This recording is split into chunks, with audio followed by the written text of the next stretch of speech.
Howdy kids. Alright, today we're gonna draw my emblem for MadMate. Alright, so first off we're gonna start off with a circle. It can be bigger, but I'm not going to make it bigger. And we're gonna draw a little head right there. And another circle around there.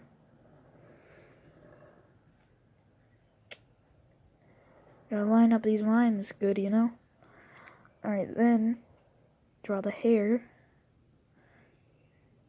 I have pretty bushy hair.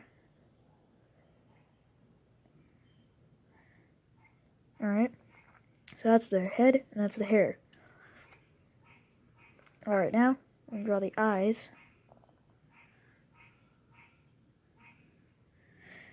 Alright, the eyebrows. I'd say I'm a pretty laid-back person. Alright, now do a smile. Because I'm a happy dude, maybe. Alright, then you can add whatever. Alright, if I had color right now, I would color it red and more red. But I don't, so I'm just going to color this in black.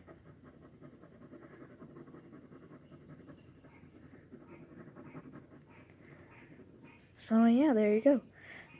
Add the MadMate signature. And my name around here. Alright, and there you have it. A MadMate emblem.